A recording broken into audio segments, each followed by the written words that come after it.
process, and then what I end up doing is basically, using ChatGPT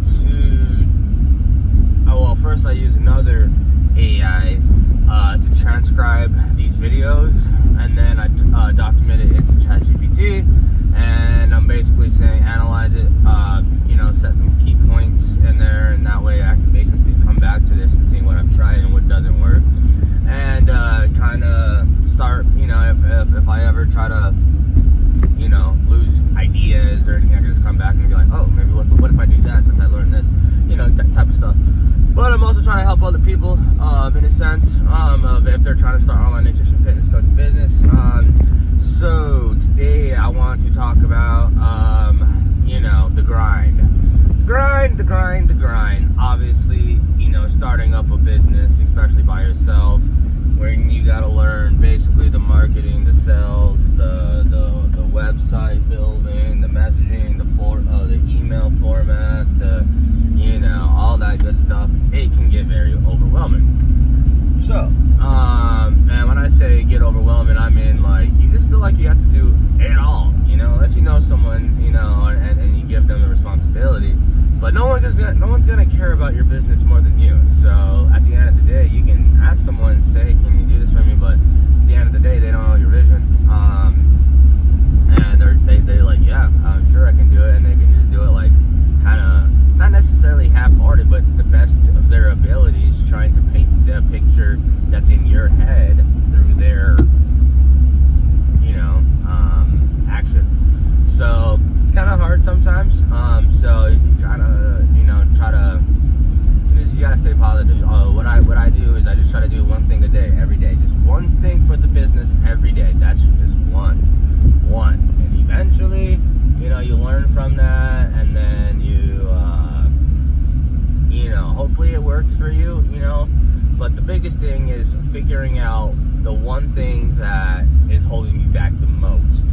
So, for example, if the one thing holding me back the most is not having an email list, where you can continuously hit them up and be like, yo, I got this cool offer, come check it out.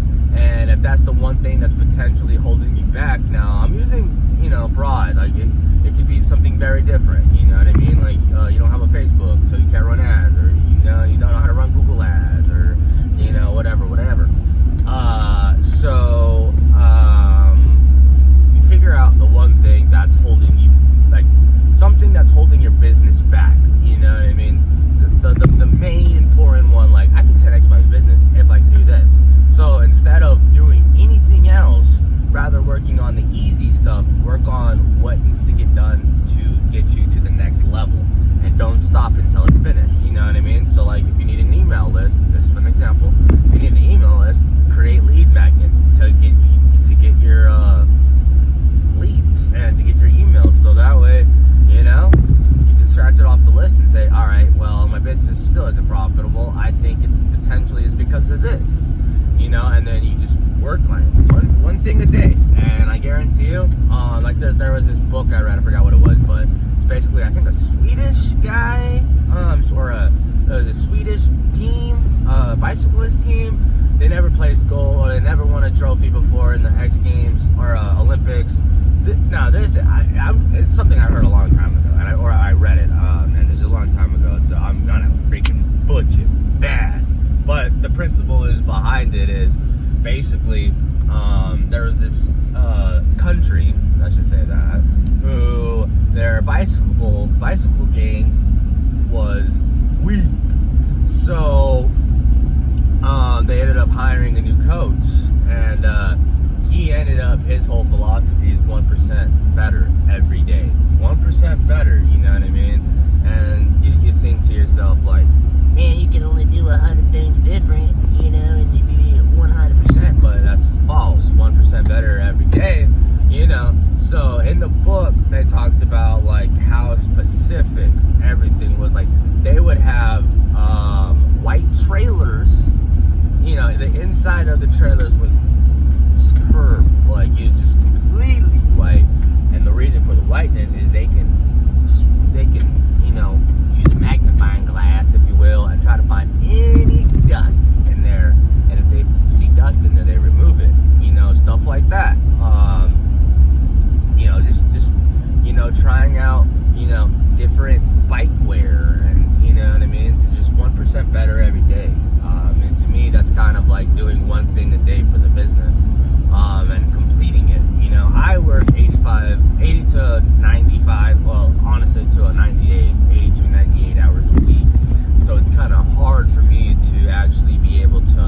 get down on it. I wake up at 4 in the morning and I try to work on the business about an hour and a half every morning, regardless of how tired I am. And that's the sucky part about working super long and then working on the business is you kind of lose focus. Like today, I didn't prepare myself at all for this morning. I didn't tell myself, you're gonna do this today. Instead, I got to the computer like, all right, maybe I just write an email. So I tried to write an email. Well, I did write an email and try it, but I was trying to do it through HubSpot. HubSpot is a CRM, customer relations management,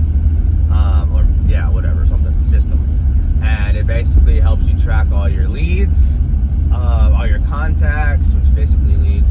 But you can automate processes and you can send mass emails and run analytics on it. And I was a little starstruck today as I have like 413 leads, and I'm over here trying to send a mass email, and it's all talking about, all right, yeah, you need to have marketing contacts. I'm like, what? So they're my contacts, but apparently I had to do marketing contacts. And so I do the marketing contacts, and then I create the email, and then I try to add the recipients, and in the recipients it literally says I can only add 10. I'm like, dude, are you kidding me? I can only do 10? And now it's the same 10. That's the problem. So when I was trying to do these, I would click on it. They're like, only 0 out of 1 of contacts it will be sent because it's not a marketing contact. So then I imported all of them to make them importing contacts, and I had to still save 7. I'm like, I'm not gonna go manually and add these names. You know what I mean? Like, this is bullshit. But or excuse my language, my bad. But yeah, so I ended up having to go to Microsoft Outlook, 365. I pay for the premium edition, or not I have my own domain, so I have the like professional email. So I ended up sending out a mass email. When you're tired and you're working on the business, you tend to make mistakes, and I did that today. Now, mistakes are mistakes. As long as you learn from your mistakes, they're just lessons. So what I did on Microsoft Outlook, there's a thing called mail merge. Start mail merge is basically you have, let's say, 1,000 contacts, 1,000 emails. You can individually send this email to 1,000 different people, so 1,000 different emails, rather than one email going to 1,000 different people. I did not do that, so basically I hit up, an email to 413 people, and all their emails are listed together. I forgot to mail merge, which that sucks. You know what I mean? It is what it is, and this person is driving very slow, and I hate people who drive under the speed limit. You know what I mean? It kind of bothers me, like, a lot. It's not like I'm in a rush because I show up to work 30 minutes every day, but it's like, dude, you can't even go the freaking speed limit? Like, come on, dude. Like, it's the speed limit, dude. And when there's no cars, there's no fog, there's no ice on the road, there's no traffic, there's no, police. Oh my goodness, just go the speed limit. Like, how hard is it? You know what I mean? Like, just go the speed limit, Like, people acting like, they're gonna live forever. Like, let's go. Whatever, not the point. So yeah, so that's today what happened. So basically I just sent out a mass email. That's one thing for the business, you know what I mean? So now I feel good. That's all I can do. I'm off to work right now. It's 6:30. I have no idea when I'll be back. Like, no clue. So there's that. I got my flyer out for Every Door Direct Mail. 2,000 flyers for $800 roughly, which is not too shabby. I'm hoping that it's better than the social media marketing I have right now. It's better than that, I hope. Look, I did the math wrong the other day. So I'm sending 2,000 flyers out, postcards to people's doors, their mail. And if I could just get a 1% conversion rate on that, 1%, it's gonna be $4,000 a month. You're like, what? Yeah, dude. 1% conversion rate. So 2,000. All I need is 1%. Okay, I believe is 20. It might be 40. I'm not actually sure. I think I totally forgot. So 20%. I think it is 40. Nope, it's 20. So 1% of 2,000 is 20. Alright, I mean, it makes sense. But, so 1%, that's just 1%. Like 1% conversion rate. If I even get a 0.5% of conversion rate, you know, I send this flyer, I think it's badass. You know what I mean? I think it's super dope. And so if I get a 0.5 conversion rate, and so I'm offering a free month, and my job is to retain these people after free.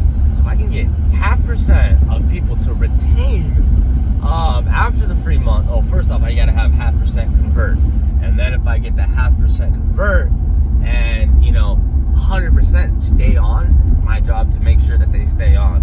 If they do stay on, that's $2,000. So I spent $800 to make $2,000. Do the math, and that's just acquiring customers. That's not including the reoccurring revenue that I can bring in through these clients. So that's what I'm hoping on. Social media is oversaturated, but what I heard is this: if it's oversaturated, it's because it's working. You know what I mean? It's simple. It's working.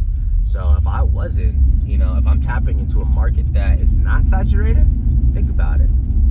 Either you got to be crazy, or you got to know something, or you got to really just have a lot of money to blow at these fools,